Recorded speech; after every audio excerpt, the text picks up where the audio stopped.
when the Obama administration is trying to explain to the world that in fact we're really pursuing a policy of isolationism and we want to withdraw completely from the Middle East because we've had our fingers burned repeatedly there.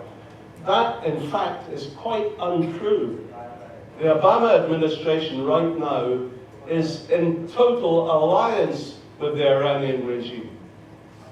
They are providing, together with the United Kingdom and together with other nations, airstrikes in the so-called fight against Daesh, which is being financed and led, we heard in the last panel, by the Quds Force and by General Soleimani, a listed terrorist known for his acts of terror and for killing Americans. Struan Stevenson, former MEP. You've been involved with this issue for some time. Where do you stand on the PMOI, People's Mujahideen of Iran? Well, I first got involved with them, I was an MEP for 15 years.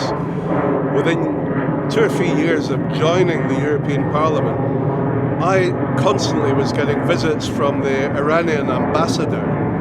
And one day I said to him, your regime hanged a 14-year-old girl, so please do not come back to my office again. And then I contacted the PMI and I said, what can I do to help you to remove this evil regime in Tehran from power?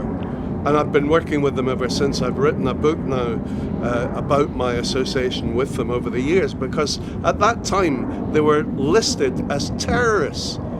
And it was completely on political grounds. Simply Bill Clinton had been told by the mullahs in Tehran, if you list these people as terrorists, we will open our oil reserves and our trading agreements with America. And Clinton agreed and then asked Britain and the EU to follow suit.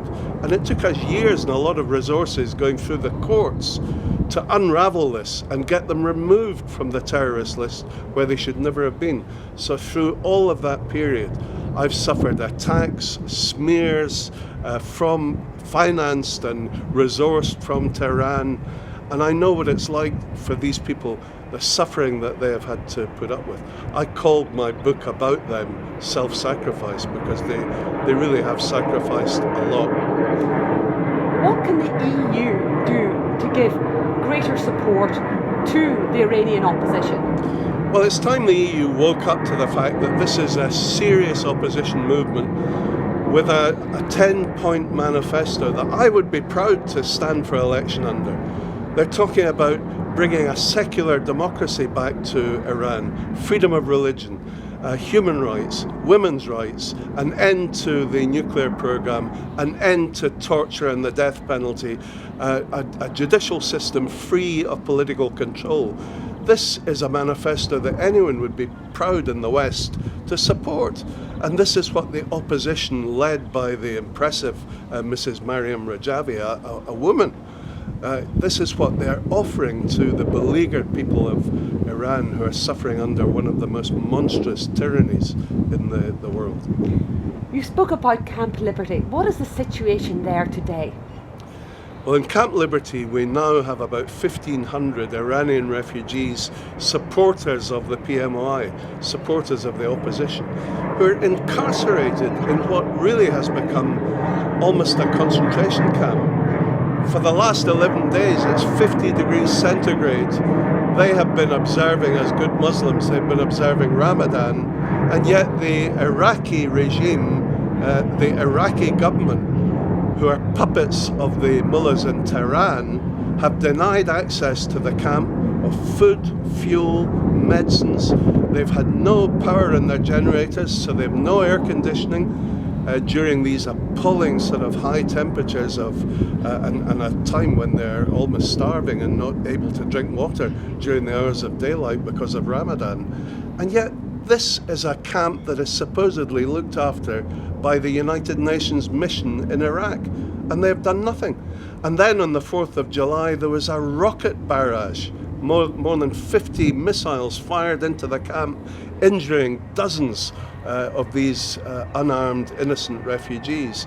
And again, these were Iranian missiles, but the truck, the huge truck that fired these missiles, how did it manage to get within this tight security zone around Baghdad airport, which is where Camp Liberty is located, without the collusion of the Iraqi government, who, as I said, are puppets of the Iranian regime? But I've heard not a squeak, not a word of protest or condemnation from the United Nations. That is disgraceful.